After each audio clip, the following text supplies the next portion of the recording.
नमस्कार, जोहार, प्रणाम। बेबाक, बेखौफ और बेधड़क अंदाज में खबरों की प्रस्तुति। और सबसे पहले मैं बता देना चाहता हूं कि अब इस समय बिहार में चुनावी माहौल बहुत अपने चरमोत्कर्ष पर धीरे धीरे बढ़ता जा रहा है। बिहार की समीक्षा बहुत अल्प समय में, लेकिन इसको आप अंत तक देखेंगे तो बिहार के राजनीतिक परिदृश्य को आप पूरी तरह से समझ जाएंगे। जैसे पिछले दिनों मोहनलाल खट्टर एनडीए के तरफ से केंद्र से भेजे गए थे और यहाँ पर जो एनडीए है उसके लिए उन्होंने बैठक की और बैठक में उन्होंने क्या कि बिहार भाजपा परिषद की जो बैठक थी उसकी अध्यक्षता करी। उस अध्यक्षता के दौरान उन्होंने स्पष्ट कर दिया कि जो पूर्व के दिलीप जायसवाल जो थे अध्यक्ष पद से इस्तीफा दे दिया था, उन्हें पुनः अध्यक्ष पद पर स्थापित किया। और उसके बाद उन्होंने स्पष्ट कर दिया जो अभी तक वहां की स्थिति बनी हुई थी पटना की सड़कों से लेकर दिल्ली की संसद तक कि आगामी चुनाव में चेहरा कौन होगा और सीएम कौन बना। तो ये मैंने पहले अपने बुलेटिन में भी बताया था कि बीजेपी के पास नीतीश को छोड़ के कोई भी चारा नहीं है। और उसके बाद नीतीश के बेटे ने भी एक मांग रख दी थी, निशांत ने।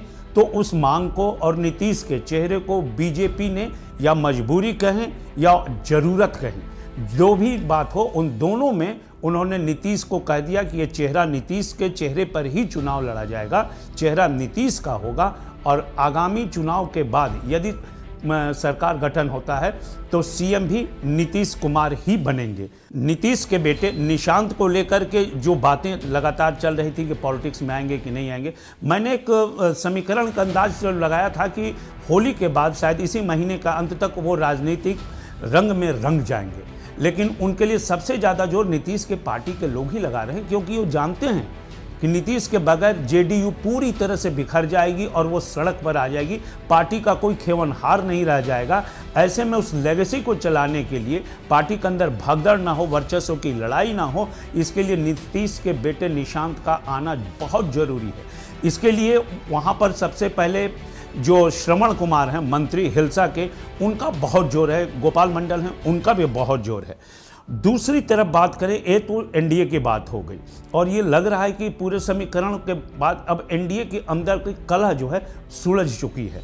लेकिन अब देखिए जनसुराज जो सबसे बड़ा फैक्टर बिहार में उभर करके आ रहा है। और ये हर चुनाव में, पिछली चुनाव की अगर बात करें तो जनसुराज ने एनडीए गठबंधन की जो 3 सीटें थीं उपचुनाव में जो पिछले वर्ष हुआ था, तो उसमें 1 सीट, 4 सीटों पर उपचुनाव हुए थे, 1 सीट एनडीए की थी और 3 सीटें इंडी गठबंधन की थी।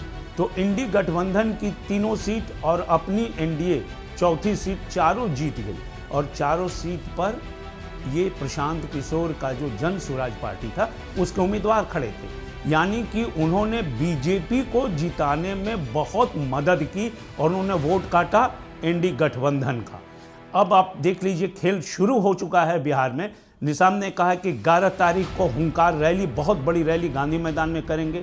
पिछले दिनों ने पीसी करके कहा कि वो जो भी बिहार की 243 सीटें हैं उन सभी सीटों पर वो चुनाव लड़ाएंगे, अपने उम्मीदवार उतारेंगे। और खुद वो कहाँ से चुनाव लड़ेंगे?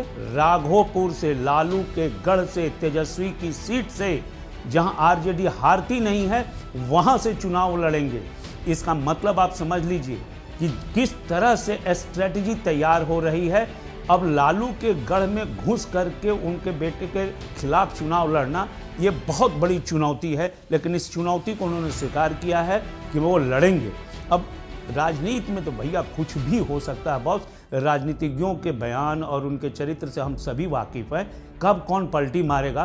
क्योंकि कहा जाता है ना कि बंदर चाहे जितना भी बूढ़ा हो जाए गुलाटी मारना नहीं भूलता। अभी भी देख लीजिए, चाहे नीतीश जी हो, लालू जी हो, जितने पुराने लोग हों या नए लोग हों, गुलाटी मारना इनका सवाल है।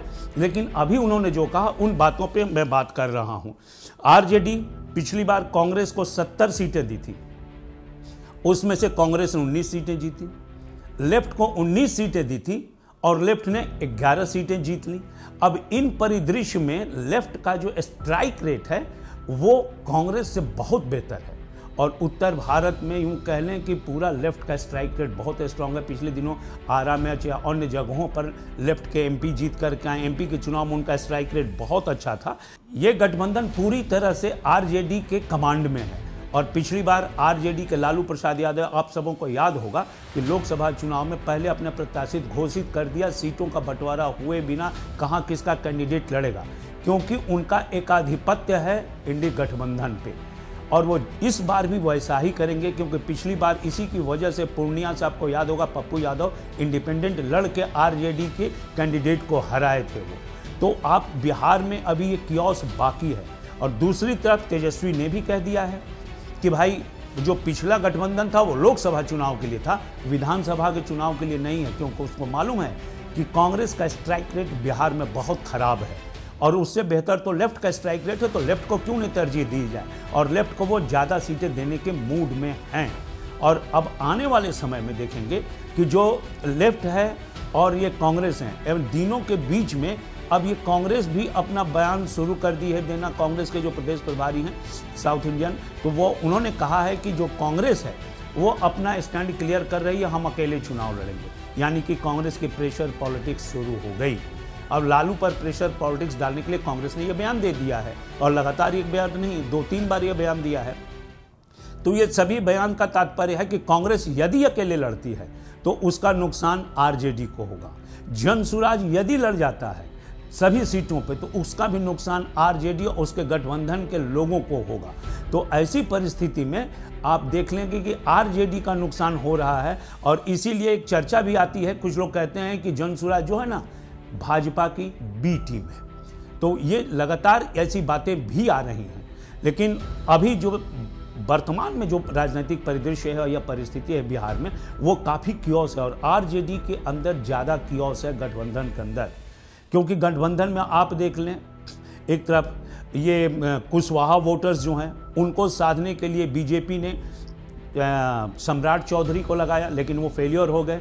अब उन्होंने उपेंद्र कुशवाहा को आगे किया, उन्होंने राज्यसभा भी भेजा है इसी के लिए कि उपेंद्र कुशवाहा उस पर लीड लेंगे। और उपेंद्र कुशवाहा, अब साहनी का वोट जो है, अब जैसे कह लें कि मोहन साहनी हुए, तो ये जो लोग हैं ना, ये साहनी का वोट जो है एमपी चुनाव में साथ थे, उसके पहले उनसे पीसी छोड़ के चले गए थे कि नहीं रहूँगा। और एमपी के चुनाव में हेलीकॉप्टर पे घूम घूम के मछली खाते, फल खाते, पूरा ड्रामा उन्होंने किया। जो भी वो नतीजा आया हम सबों के सामने ही था। और इस बार अगर वो आते हैं तो एक बड़ा बार्गेन करेंगे आरजेडी से, क्योंकि उत्तर बिहार में 20 सीटें हैं जो मल्लाह बेस्ड हैं, मल्लाह उस पर निर्णय लेते हैं साहनी समुदाय के लोग। तो वैसे में आरजेडी को वो मजबूर करेंगे कि उन सभी सीटों के लिए उनको श्रेय दें और उनका हिस्सा दें। तो एक बहुत बड़ा फैक्टर रहेगा। यदि कांग्रेस नहीं लड़ती है तो वो अगर आते हैं तो वो कांग्रेस वाला हिस्सा चाहेंगे कि 60-70 सीटों पर वो उनका चुनाव लड़ें, उस पार्टी को वो कमांड करें। तो ये लालू के लिए भी चुनौती होगी, लेकिन लालू के लिए कहीं कोई चुनौती नहीं होती भैया। सदन से लेकर सड़क तक वो बिंदास, बेबाक, बेधड़क अंदाज में ही जीते हैं। और यही बात अगर देखें तो भारतीय जनता पार्टी ने माई समीकरण को नहीं तोड़ पाई है अभी तक, मुस्लिम और यादव को। तो बिहार में मुस्लिम और यादव दोनों की अगर बात करें तो यादव अभी भी इंटैक्ट हैं आरजेडी और लालू जी के साथ। जैसे झारखंड में शिबू सोरेन के साथ ट्राइबल इंटैक्ट हैं, वैसे ही वहाँ पे यादव इंटैक्ट हैं उनके साथ, और कुर्मी महतो इंटैक्ट हैं नीतीश जी के साथ। तो यादव को तोड़ने के लिए, प्रयोग करने के लिए बीजेपी ने रामकृपाल यादव, नंद किशोर यादव और नित्यानंद यादव या इवन दैट कि मोहन यादव को भी लाकर उन्होंने रैली कराई, लेकिन कहीं कोई सफलता दिखाई नहीं पड़ रही है बीजेपी को। जो भी यादव एक वर्ग है उनमें एलिट क्लास जो राष्ट्रीयता, सनातन, संघ और धर्म के आधार पर वो भारतीय जनता पार्टी के साथ हैं, वो उनके साथ रहने वाले हैं।